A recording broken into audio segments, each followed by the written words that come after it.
Hey, what's up everyone? My name is Kugane and today we're going to be talking about tournament fatigue and how to deal with it.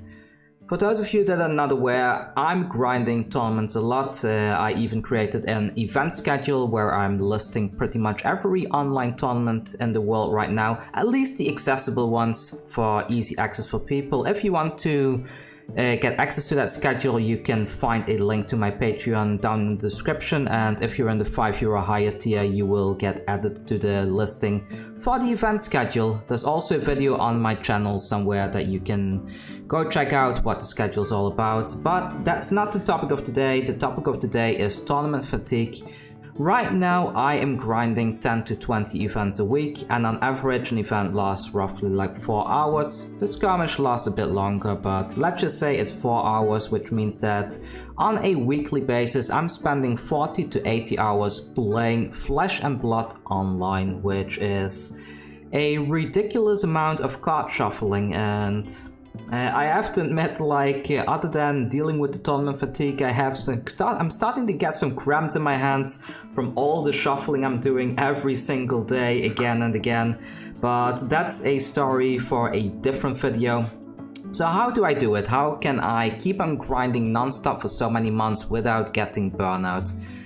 Well, the thing is about not getting burned out is the most important factor, in my opinion, is to choose the right deck. Most of you know that in my case, the main deck that I tend to play the most is Ira. Lately I've also been playing quite a lot of Bolton, and both these decks have something in common, that they don't really require much thinking. They are kind of straightforward. Like with Ira, you block twice and you use 2 cards to attack with. With Bolton you generally don't block at all, you just build your way towards one of 2 combos and then you go all in. So not having to think much actually is one of the big factors that helps me to keep doing one tournament after the other, because if, for example, I were to play something more competitive, let's say I were to play, let's say, Kano, then Kano players will realize that to play the deck properly there is a lot of thinking involved. Like, you need to plan out every single turn almost flawlessly. You need to figure out like every single thing, like how can I push the most damage in the least amount of time, because, well, you start at 15 life, you need to do a lot of damage and you need to pressure your opponent as much as possible, especially since you want them to avoid being able to pitch cards in order to stop arcane damage with arcane barrier and stuff like that. If I were to do my full 20 events a week playing Kano, I can tell you after 2 weeks I would have been completely exhausted. I would have had to quit Flesh and Blood because it's just too much of a mental strain. The same thing goes for decks like Chain. Like a couple of weeks ago I was optimizing my Chain deck. I did post a deck list of the deck on Patreon already in case you're interested, but when I played Chain I realized that Chain required quite a bit of thinking, because you had to plan ahead towards the next turns, and at the same time you had to plan ahead to a big combo at the end of the game, because, well, in my case I played Eclipse, so I did have to plan quite a bit. And I was having a lot of fun, but after like 10 events or so, I started to feel tired, because every single game you have to think a lot, and if you don't have any break anywhere, you need to keep on thinking from event to event to event, you can't handle it. So my biggest tip to anyone out there is get an easy to navigate deck. Some of the easy to navigate heroes, like I said, are Ira. The warrior decks, they are easy to navigate, both Bolton and Dorinthia, because Dorinthia kind of puts the burden of thinking on the opponent's side. You swing in with your weapon and they need to think how they want to block, and then you can just calculate like, ah, they block like this, maybe I should use this and this attack reaction, or I don't, I put in the arsenal and I wait for a different turn.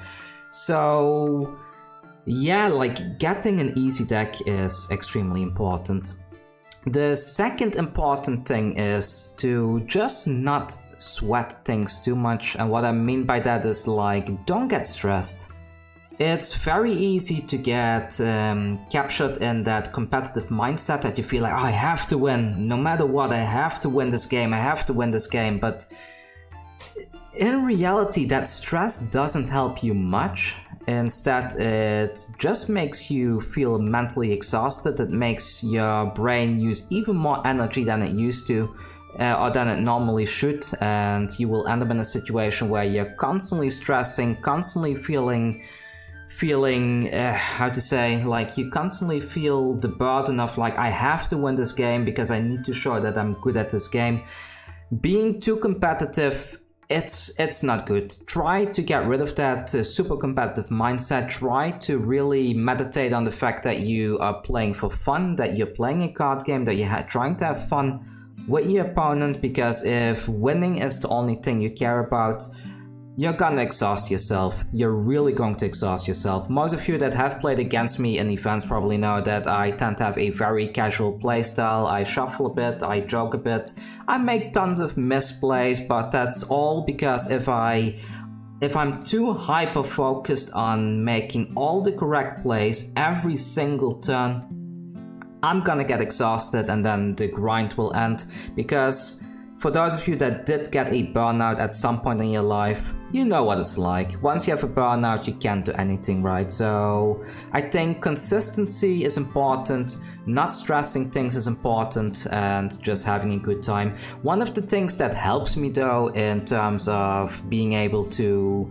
not feel too much stress about winning and losing is to just try to imagine like how it feels to win. Like everybody knows that the feeling of winning is nice, and when I do lose, I kind of feel like, okay, I lost, but at least my opponent is happy. Like my opponent got their win, they will be happy that I got their win. And in case when I win, then I'm a bit of a hypocrite. I'm like, okay, I won, so at least I get to be happy. Even though I sometimes feel a bit sorry for my opponents because, well, especially when I play a deck like Bolton, like 3 out of 4 times you have like this magnificent combo where you kind of beat people in a super unfair way, similar to decks like Kano and Brudu. So when I win in such a way, it does feel a bit bad at times. Same when I'm playing Ira, that I'm just keep on going Kodachi 1, Kodachi 2, and I'm completely blocking every single thing they're trying to throw at me. But oh well, that's just what Flesh and Blood is about, right? It's all about outplaying your opponent and working your way to either a combo or some alternate kind of win condition. So it's just the way it is. Does make me feel bad at times when people lose badly because of that, but oh well. It's part of the game, there's nothing much I can do about it, I'm afraid. So yeah, just try to have a good time.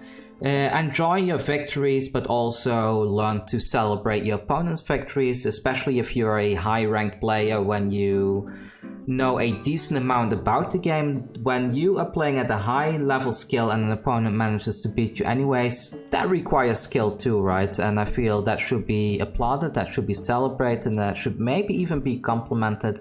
I try to compliment my opponents as much as I can. I still get sour sometimes, like for example if I'm up against a brute player and they go something like barraging beatdown, alpha rampage, and they just intimidate my whole hand and attacking me for 15 damage, you know, like sometimes that still feels like, why, that this feels like a non-game. But it's not so much that I'm angry at my opponents in those scenarios, but just that I like interaction, and I don't really enjoy when a game becomes a complete non-game. But that's something I personally still need to work on, that I don't get sour in those situations. But I'm getting better at it. Like, I mean, a lot about getting used to situations is exposure, and the more you lose, the more resilient you will become to the feeling of losing. So yeah, and I still have some room for growth, but I'm getting there. So other than that, I try to make sure that I get enough sleep, because I think if you don't get enough sleep, you're going to get tired and exhausted even quicker. I had that during the skirmish last weekend. I had to wake up rather early compared to my normal schedule, because I tend to stay up very late at night to play in the Canadian and American events, not American, United States events. Both are American. What am I saying? Maybe I should just call them combined American events. So I play in a lot of American events at nighttime. Because of that, my biological clock is a little bit messed up. It's kind of tuned to falling asleep around 6 AM. And I had an event at 10 AM, so I felt the pressure of I need to sleep early. I went to bed at 12. but I couldn't fall asleep, and because I kept pressuring myself, you have to sleep now, you have to sleep now, you have to sleep now, I ended up sleeping only 1 hour in the whole night, and then I had to do a full day of skirmish events. It wasn't nice. It was quite a burden, I have to say. Like, I was so exhausted by the time I was done with my third event that I even had to skip some armor events on Sunday, and I believe even on Monday I had to just skip everything because I was tired and I didn't stick with my normal routine. Like, I should have slept properly, maybe even had skipped that early skirmish just to get enough sleep, because in the long run it kind of damaged my progression by having to skip some events because I was just too exhausted. So make sure you get plenty of sleep. Stay hydrated, like just get a cup of water, put it on your table, maybe even put a timer on your computer or something like that that reminds you every half hour to drink a bit. Getting enough of water intake is extremely important. I personally suffer from chronic migraines. If I don't drink enough, I will go partially blind with migraine aura, which means that I can't play. So in my case, I already have a very strong motivator to stay hydrated and to drink a lot throughout the day. But if you don't have that kind of motivator, just put some kind of a alarm clock or maybe on your phone or something to remind yourself to grab a quick drink. Even if it's like half a cup of water every half hour or so would also be good enough. Then by the end of the day you should have had more than plenty of water from drinking those half cups every half hour. Eating well is also very important. Getting a proper meal at the proper time. Personally, I try to eat only 1 meal a day. That has partially to do with my diet, but if you're really grinding hard, I get getting 3 balanced meals a day would be better. But well, I'm a bit extreme. I just try to eat once a day and leave it at that. But if you do start to feel tired, I think a good thing to do is to just eat a bit of fruit, to have a little bit of a sugar intake. Like, eat an apple, maybe eat a banana. I guess in some extreme situation you could even eat something like a healthy snack. I don't know, like they do have those energy bars and stuff like that, that I guess they are kind of healthy. Personally, I don't eat them, I don't know much about that stuff, but I guess they would help you with your blood sugar level, so getting a quick snack might help you a lot to get back that energy that you need to go into the next round and go into the next event. And yeah, like sometimes just go for a quick walk. Like, you don't need to do extreme exercise. Like, getting a proper amount of exercise is of course much better, but personally I try to go for a walk at least 2 to 3 times a week, so I can get everything off my mind a bit.